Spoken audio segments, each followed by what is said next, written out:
muito bom vermos tantas caras aqui conosco neste sábado de manhã, que é um sábado muito especial.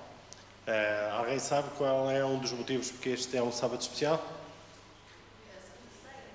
É o dia de Santa Ceia, exatamente.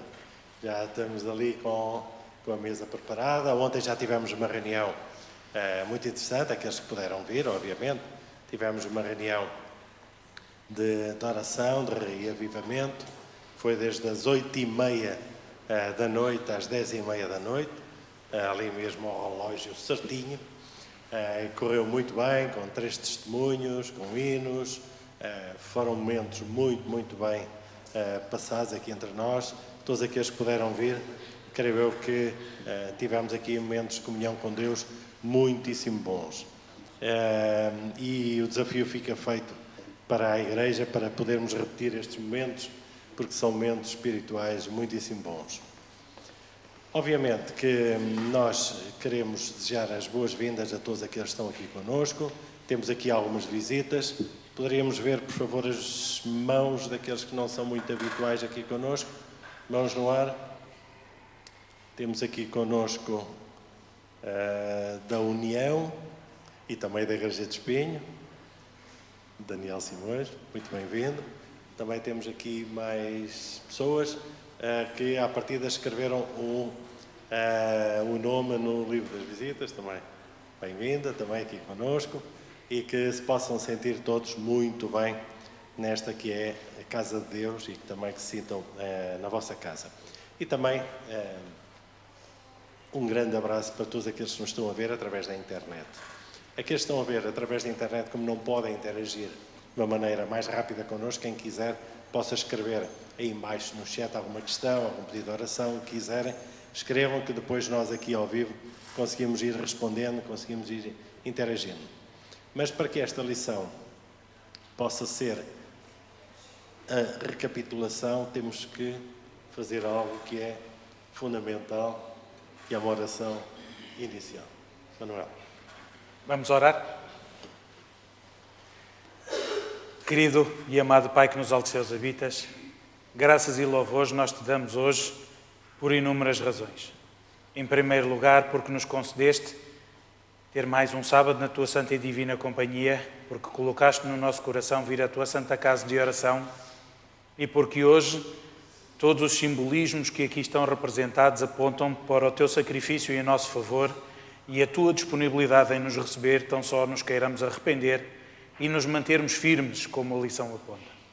É por isso que neste momento, querido Pai, eu te quero pedir uma bênção para aqueles que nos acompanham através da transmissão e aqueles que aqui estão presentes hoje, para que, apesar das dificuldades, tenhamos a noção que tu, Senhor, és grande, és o nosso Criador, és o nosso Redentor e nos colocas à disposição todas as ferramentas bélicas para nós podermos resistir no dia mau. Por isso eu te peço que nos abençoes e nos ilumines nesta recapitulação. É o que eu te peço em nome de Jesus. Amém.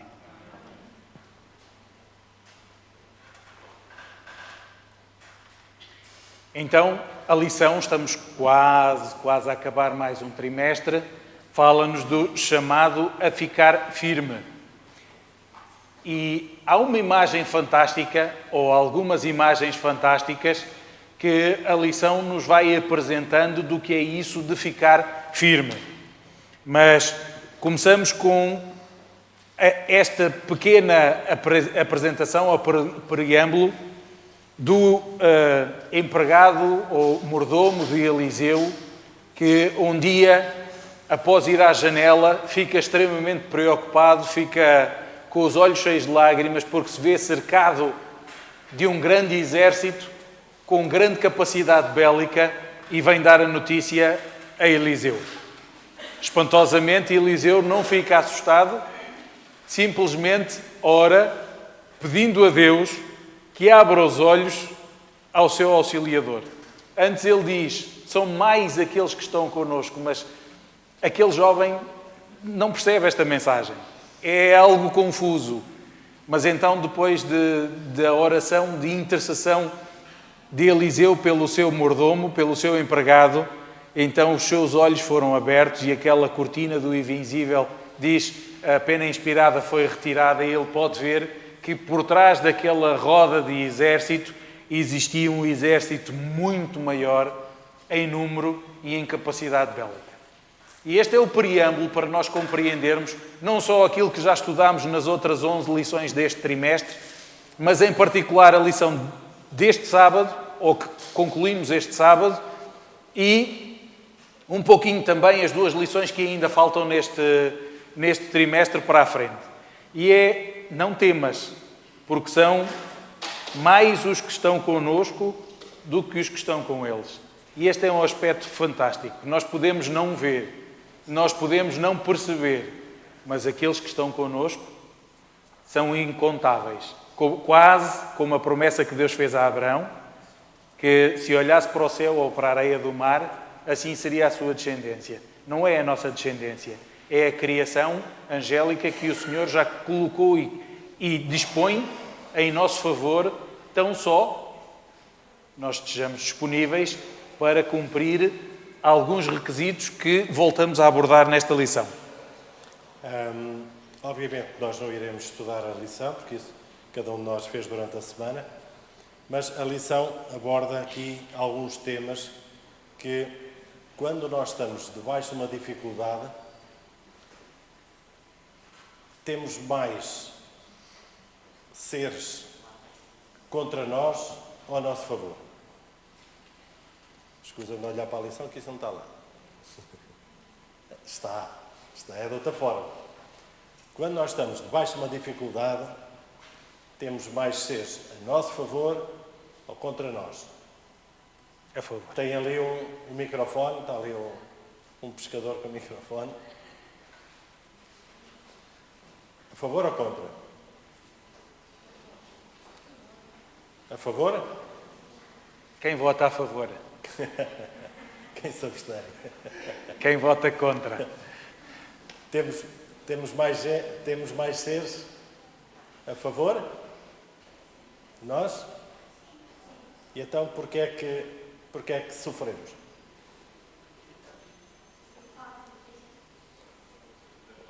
Para que todos possamos ouvir. Então, se temos mais a favor, porquê é que sofremos?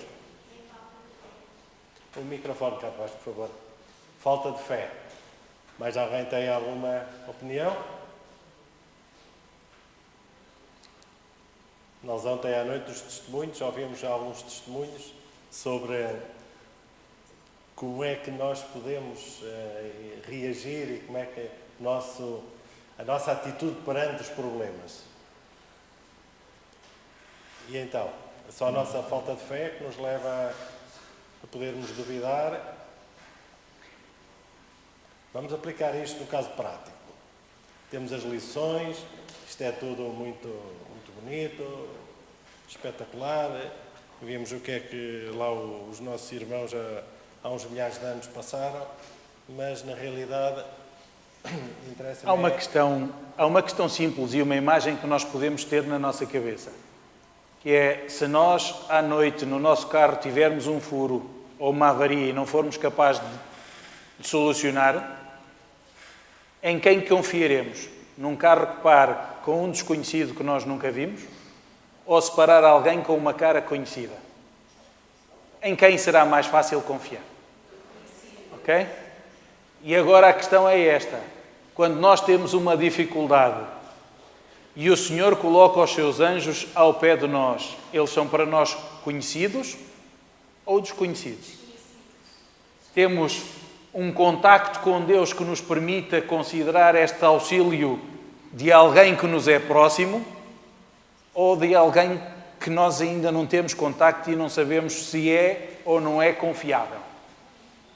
E é aqui que encontramos e que entramos um bocadinho e no resumo da lição de domingo, como o Carlos disse, e bem, nós não vamos passar a lição, um chamado para a batalha. Qual era o ponto auge ou ponto alto da preparação para a batalha? Era colocar a armadura? Qual é o ponto alto? Em Efésios 6, 10 a 20, nós temos muitos pontos. E Paulo utiliza isto de uma forma estrondosa que hoje para nós se calhar não é tão visual. Mas no tempo de Paulo, mesmo os povos não crentes em Deus, tinham este ritual, que era depois de colocarem a sua armadura, e a armadura vamos falar um bocadinho mais à frente, iam onde? Faziam o quê?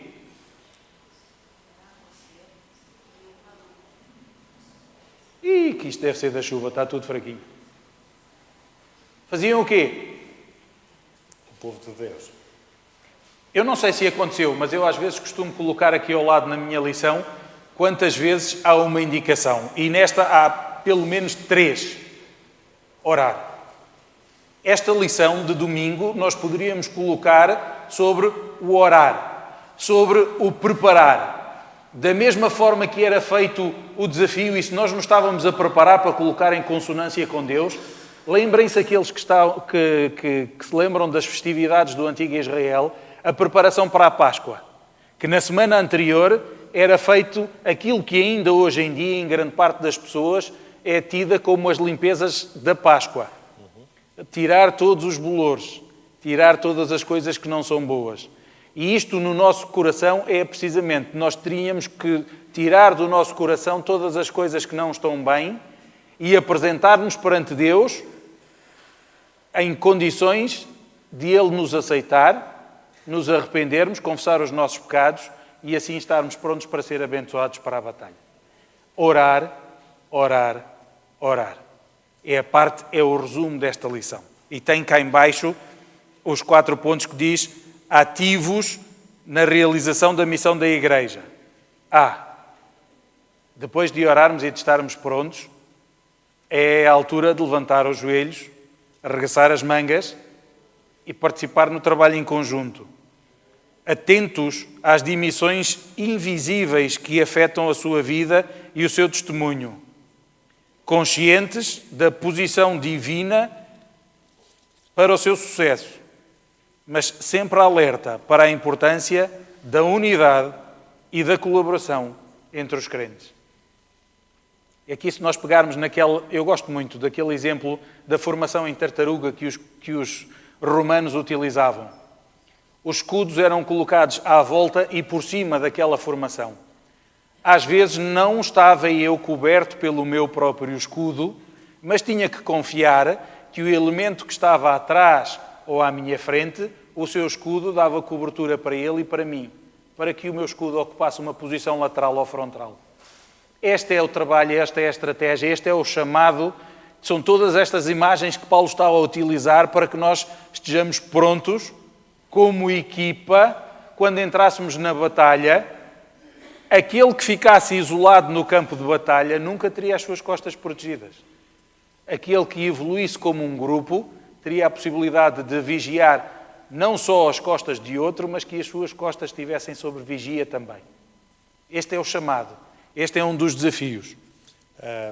Não sei quantos dos presentes já leram um livro de Sun Tzu chamado A Arte da Guerra. Algum dos presentes já leu, ou pelo menos já ouviu falar num livro, A Arte da Guerra? Então desafio, no mínimo, os estudantes, os gestores, os comerciais, a lerem este livro, A Arte da Guerra, de Sun Tzu. É um livro espetacular, é um livro que já tem milénios, mas que se mantém muito atual, em que pega nas diversas componentes da guerra e transfere para os negócios, transfere para a nossa vida. Como é que nós nos devemos preparar para um ataque? Como é que nós devemos atacar?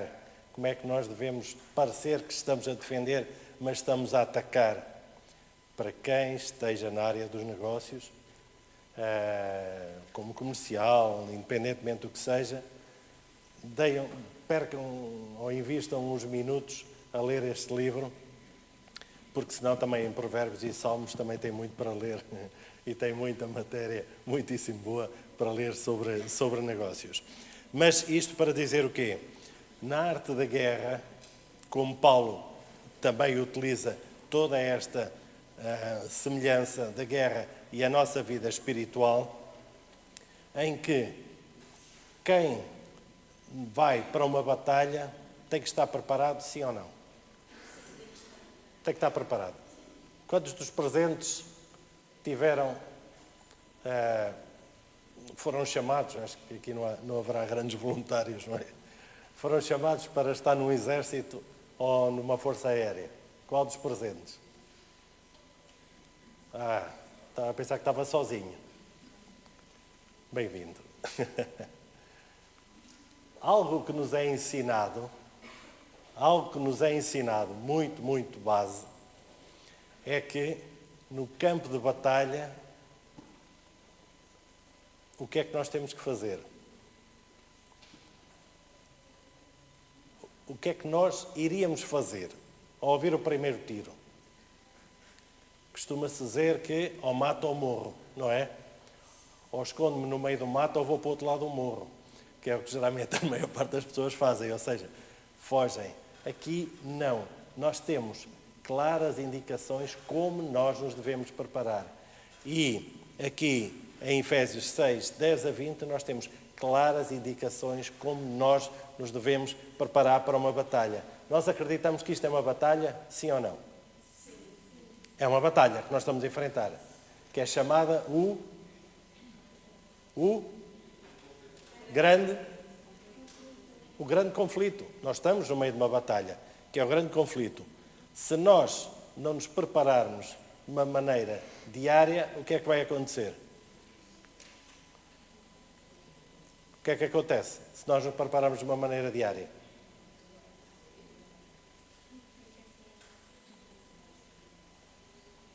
Acho que basta alguém dizer que veio o inimigo, nós desmaiamos.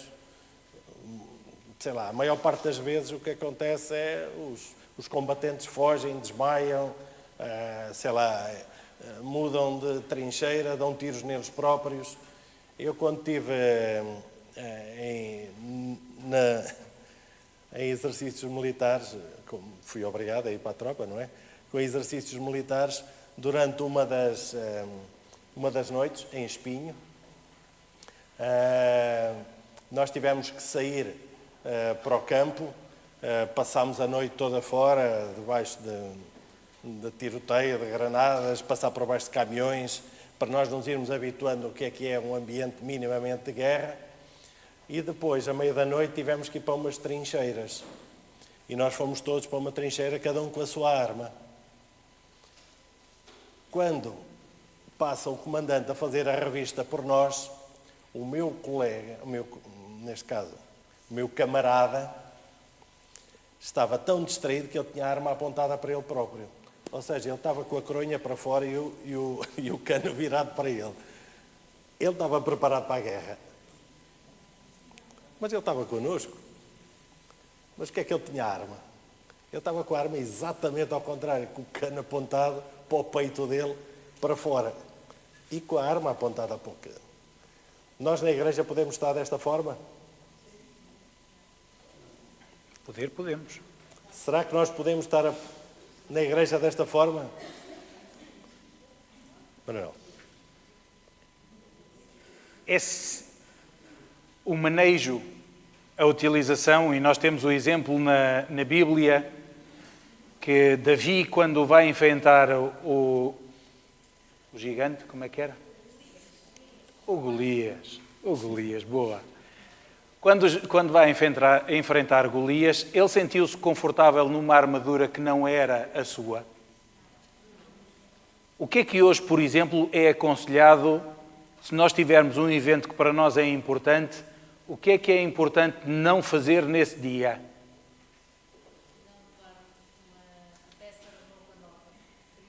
Não levar uma peça de roupa que seja a estrear, para usar, que nunca tenha sido utilizada, e em especial, sapato.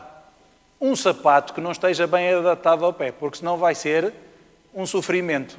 Agora imaginem que eu sou chamado para a batalha, não fui aos treinos como o Carlos, eu não fiz serviço militar, e é agora neste dia que me é colocada ali toda a armadura de Deus, que é aqui apresentada, e eu nem sei por que peça eu começo a vestir. E eu nem sei qual é a sandália da esquerda e qual é a sandália da direita. E os meus pés não estão adaptados. Nós vamos ver mais à frente, mas as sandálias dos romanos, foi nesta altura, e eu historicamente não vos posso dizer quem começou com esta questão, mas nesta fase, as sandálias dos romanos, para poderem estar mais firmes em terreno que não fosse estável, eles utilizavam uns pregos que espetavam desde a zona da planta para que ficasse tipo as chuteiras dos futebolistas hoje em dia. Mas o conforto do sapato não era igual ao conforto do sapato hoje em dia, porque a cabeça do prego ficava em contacto com o pé.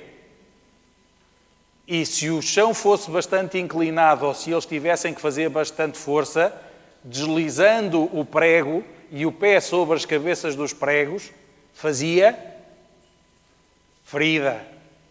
E agora vocês começam a compreender um pouquinho mais o que é que a Bíblia nos quer dizer, o que é que o apóstolo Paulo nos quer dizer, numa pequena imagem, não é exclusiva, do que é resistir até ao sangue.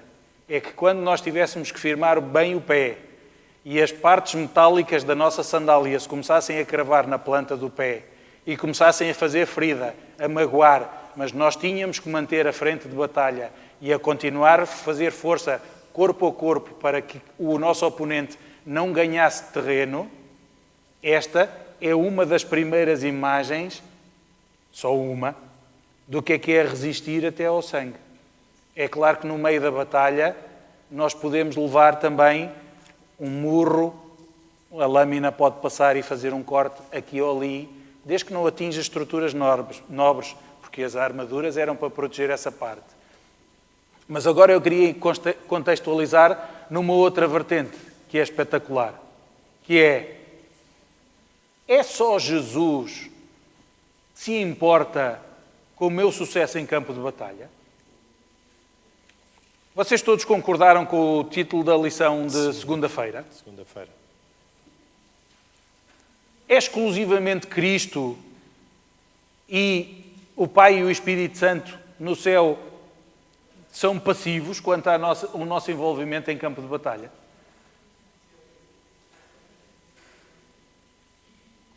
Em plena batalha, temos apenas Jesus? É um apenas grande, não é? A armadura é de quem? A armadura é de... E o que faz o Espírito Santo?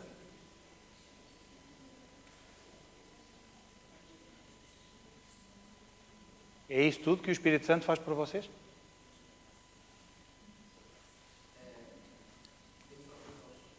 Sim, só um bocadinho para chegar o microfone.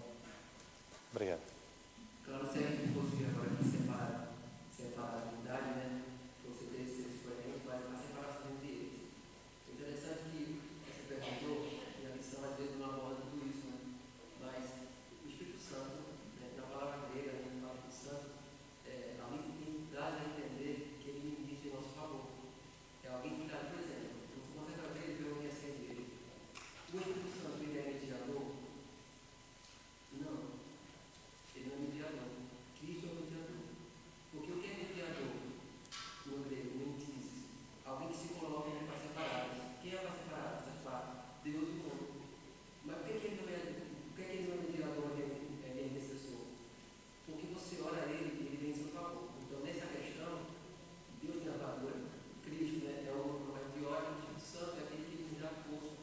Aquele que nos dá, por exemplo, e para lá que eu vi igreja, né? É Manuel, Deus conosco. Então, esse Deus que dá ao seu, é o que falou o tempo todo. Então, é uma questão polêmica, mas quando você entende, né, da sua linha de raciocínio, que existe fontes de meio para você entender dessa maneira, você consegue achar fácil isso. Então, assim, o Espírito Santo, ele não é apenas uma força, né, que está por aí, né, com alguns pregos. Ele é uma força que você ora e ele vem e te abastece. Não, pelo contrário. Ele é um ser pessoal. Ele fala com você, né? Você não ouve a voz dele. Então, assim, essa é a minha opinião em relação a esse assunto. Então, já agora, vai-te posicionando ali ao pé da Lília, por favor. Já agora, só uma pergunta. E os jovens já sabem que eu faço estas perguntas e alguns dos adultos em que eu já tive nas classes também. Porquê que é Cristo o nosso comandante? desta batalha que estamos a ter aqui? Porquê é que é Cristo? Lília, podes falar, enquanto eles pensam na resposta.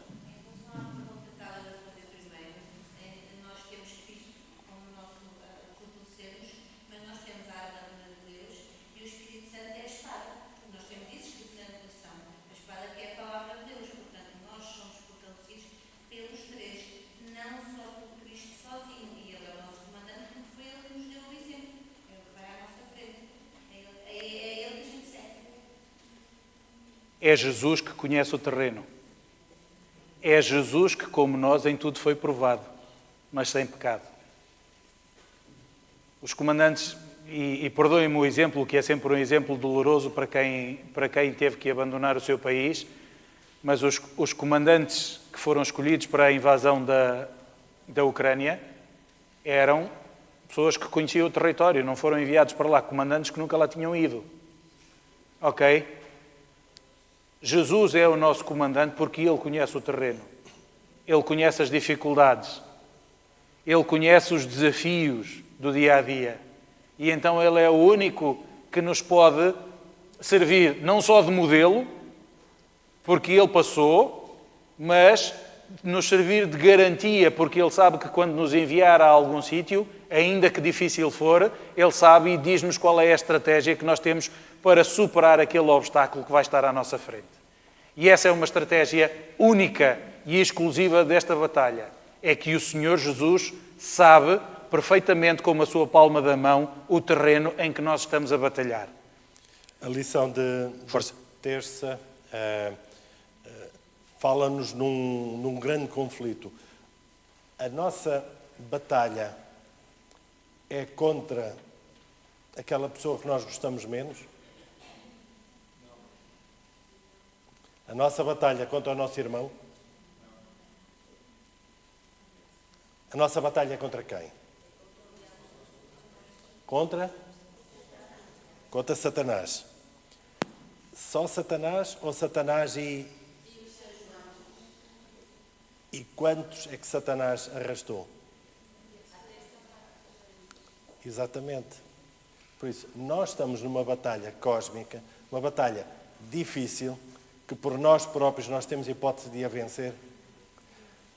Podemos ter muitas armaduras, podemos ler a Bíblia 27 horas por dia, ainda de noite, podemos fazer muitas coisas. Por nós próprios conseguimos vencer esta batalha? O que é que nós lemos em Efésios 6? Quais são as muitas ferramentas que nós temos que ter? Mas aponta-nos mesmo a armadura, e há uma que é o escudo. O escudo serve para quê? Para proteger, mas é preciso alguma ação. Se eu estou com o escudo aqui parado e se me estão a dar nos pés, também não vai servir de grande coisa, não é? Ou se estou com o escudo nos pés e se me estão a atacar a cabeça, também não vai servir para absolutamente nada. Há aqui uma ação clara. Nós temos que nos proteger, nós temos que estar ativos, sempre. Satanás e os seus anjos, eles atacam sempre da mesma forma. São sempre iguais. Ao longo do dia, eles atacam-nos de uma maneira igual. Neste livro da guerra, que está aqui em Éfeso, como nos vários livros da guerra, o inimigo sabe onde é que estão os nossos pontos fracos ou não. Numa guerra alguém vai atacar, sei lá, onde está ali o exército todo, as armas todas e tudo mais, e o exército inimigo vai por ali fora, direito por ali fora. Não vai buscar o quê? Uma porta mais frágil, um vício escondido que nós tenhamos, um pecado secreto, algo que nós possamos deixar uma janelita aberta. Às vezes é um postigo, às vezes é um portão escancarado. Pastor. Hoje, uma das estratégias do próprio Satanás é levar as pessoas a acreditarem que ele não existe. Porque se ele não existe, não tem fé, não tem Bíblia, não tem doutrina, não tem Deus, ela sabe o que é, né? E as armaduras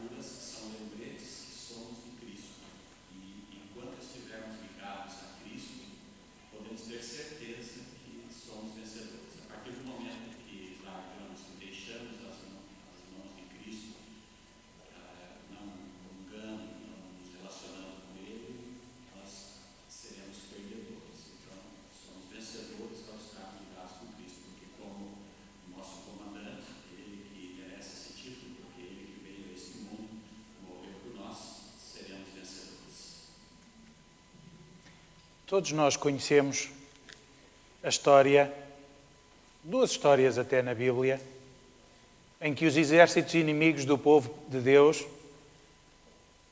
se guerrearam uns contra os outros, sem haver necessidade da intervenção do exército de Israel.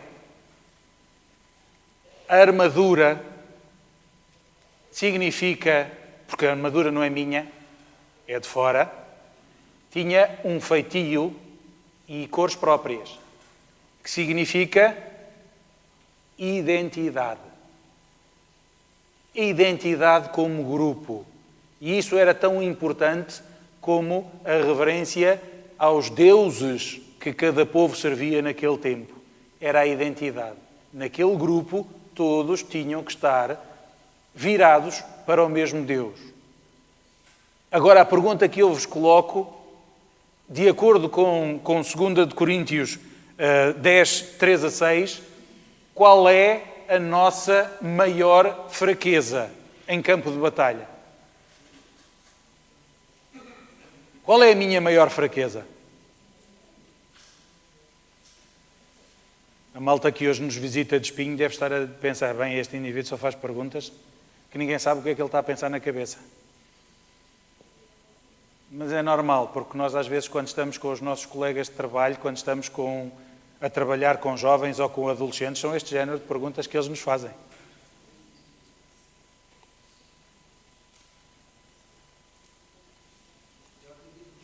Acredito que cada um aqui em particular que vai ter sua fraqueza, né?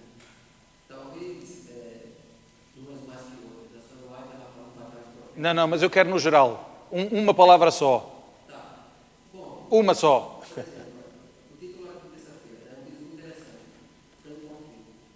Qual é o meu grande conflito? O que eu enfrento nesse mundo cósmico espiritual? O que eu enfrento que me leva a enfraquecer minha existência? Então, essa pergunta, ela talvez seja retórica. Agora, por exemplo, talvez alguns achem que, por ser cristão, a posição deve ser nessa luta defensiva. Eu não penso assim. Eu penso, como cristão, nossa posição deve ser ofensiva. Por quê? Resistência, se você pegar a edição original, não é você se colocar numa posição defensiva. É ter uma posição nessa luta firme, corajosa, sabe? Porque pregar o Evangelho é algo ativo, então você tem que estar firme na sua situação. Então, olha, alguns podem pensar assim, não, é porque é o seguinte, eu sou cristão, então nessa luta aí, eu tenho que permanecer sempre na minha defensiva, porque a situação por dentro é mais pacata, então, não. Você sempre coloca a minha resposta, mas é o seguinte, ó. Jesus Cristo, quando eu fiz o meu plano bíblico no livro de Mateus, quando ele foi julgado por Pilatos, ele pegou um tapa no rosto. E para minha surpresa, ele não cumpriu aquilo que ele tinha falado anteriormente. Que quem desse um tapa no rosto, ofereceu outra face. Ele não cumpriu essa palavra dele. Então, por ele ser um pregador por excelência, eu pensei, o que aconteceu aqui? E estudando, eu percebi que se naquele momento ele fosse defensivo, ele teria feito algo além do ruim. Ou seja, ele mesmo seria injustiçado. Por quê? Porque ele respondeu com uma pergunta: por que me bates? Se eu dei prova do mal, então me prove. Caso contrário, por que me bates? Então, eu entendi, irmão, que você e eu, como cristãos, temos que ter a noção e a certeza de quando é a hora certa da outra face. Então, nessa luta, a minha posição não vai ser sempre da outra face. Então, eu acho que a minha fraqueza hoje, talvez, seja conciliar todo esse contexto, de como agir, na hora que devo agir e de que maneira devo agir. Porque às vezes você cria esse mundo, essa caixinha na sua cabeça de que não, o cristão tem que sempre passar por isso, porque é um sofrimento, tem que sempre estar. Não, eu creio que não. Então, vamos simplificar e pegar em algumas imagens que nos ajudam na continuidade até daquilo que o pastor Luís Fonseca já tinha dito. Toda a gente conhece a história do cavalo de Troia, certo? Quando é que Davi pecou? Porquê é que caiu Babilónia? O que é que permitiu que Babilónia vacilasse em frente aos medo-persas? Eles entendiam que eram fortes e que não havia ameaça que os pudesse superar. É aí que eu sou fraco. E é por isso que 2 de Coríntios nos diz: elimina sofismas e altivez. Elimina. Porque enquanto não fizeres isso, és fraco. Foi quando a Babilónia estava feliz e contente e até estavam todos em festa e não era preciso porque as muralhas eram tão fortes, tão resistentes, que não havia hipótese e eles podiam estar tranquilos, que foi desviado o rio e o exército inimigo entrou por baixo. Foi quando Davi não resistiu, não estava numa posição de firmeza, estava relaxado no seu pátio e caiu. Foi quando o cavalo de Troia foi tido como um presente de desistência de guerra, quando afinal era um presente envenenado e toda a gente festejava e ali estava, dentro das suas portas, o inimigo. É quando nós nos sentimos fortes, na nossa própria força, na nossa própria individualidade, que somos presas perfeitas. Aquilo que os animais de caça fazem normalmente, e em África, como temos aqui muita gente que vem de África, o leão não escolhe o chefe de manada. Não escolhe, mas nem escolhe um elemento fraco, mas que esteja no meio da manada. Ele escolhe algo que esteja na orla e, quando assustar, aquele que se desvia do conjunto. E é aquilo que Satanás faz. Quando eu acho que sou bom, que não preciso da convivência com os meus irmãos, que não preciso de estar de braço dado com os meus irmãos, me afastei, já foste. Pensa o leão, aquele que anda bramando em nosso redor, buscando a quem possa tragar. Já foste. Porque achaste que tinhas os teus sofismas, achavas que era independente, eras altivo, achavas que podias controlar tudo. E eu aviso que está nesta lição é que, se não dependeres inteiramente de a armadura que Deus te concede, da inspiração e das indicações que o Espírito Santo te dá, e as orientações do capitão de batalha, porque ele conhece o terreno em todas as suas dificuldades, então não estás pronto a resistir. Vais ser derrubado a qualquer momento e vais poder cair. Ok? E era neste sentido, de forma a nós podermos simplificar, porque é claro que é assim. Todos nós temos dificuldades diferentes. Mas o que é comum é que eu me sinto orgulhoso na minha força, qualquer que seja o problema relacionado com essa mesma força. Porque é de formas diferentes. Eu estou orgulhoso disto e aquele meu irmão pode estar orgulhoso daquilo, e é aí precisamente que Satanás acha a brecha, o furo para se ir meter connosco. Quando eu sou altivo e quando eu tenho sofismas, ou seja, quando eu crio estruturas e estratégias que eu acho que são boas para que eu esteja em segurança, mas não estou. É uma vigilância constante. É um estado de prontidão constante. Quem foi militar e quem foi desbravador à moda antiga sabe o quanto custa estar em sentido e nem que a melga ou a mosca pouse não é para mexer. Esse é o estado de prontidão. É estar pronto, não dar resposta até que o comando diga agora é para avançar. E é esse o aspecto que nós temos que ter em consideração. Como a própria lição diz, ficar firme. Ou seja, independentemente de todos os ataques que nós possamos e estamos a ser alvo, nós temos que nos manter firmes. Somos um exército e temos que nos manter firmes. Como o tempo está a terminar, há um ponto na batalha que eu gostaria de realçar. Na batalha, nós vamos ter baixas.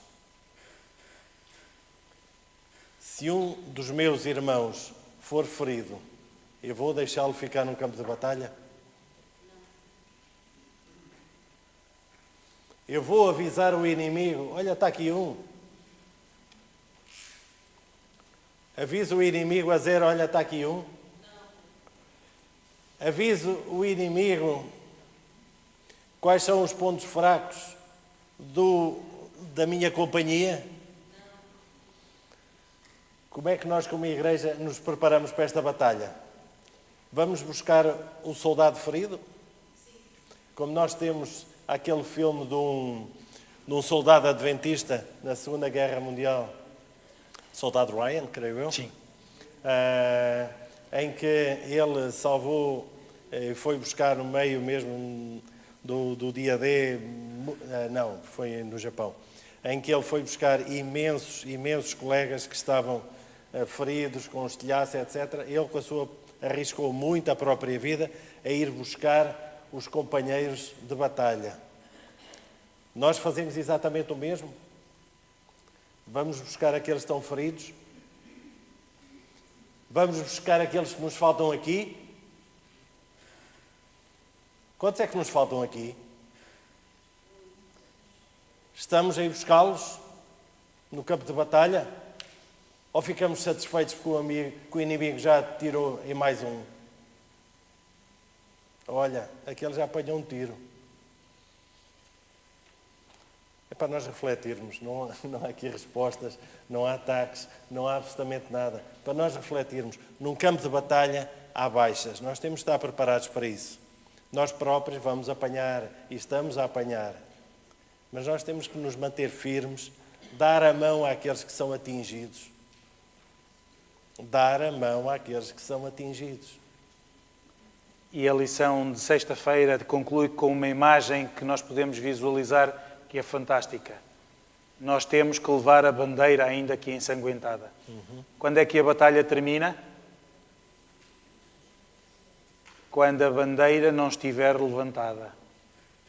Por isso, enquanto existir um elemento que levanta a bandeira, que dê o testemunho, que faça saber quem é Cristo, há batalha. A partir do momento em que eu não assumir a responsabilidade do grupo, e porque o porta-bandeiras caiu, mas essa não era a minha função. Mas se eu não for lá e eu não levantar a bandeira, a batalha terminou e não foi favorável para o nosso lado. Deus vos abençoe. Eu espero que estas imagens que Paulo criou tão cuidadosamente para que nós pudéssemos visualizar aquilo que não é visível, possam ser úteis para que no nosso dia-a-dia nós possamos estar prontos e firmes para resistir no dia mau. Deus vos abençoe.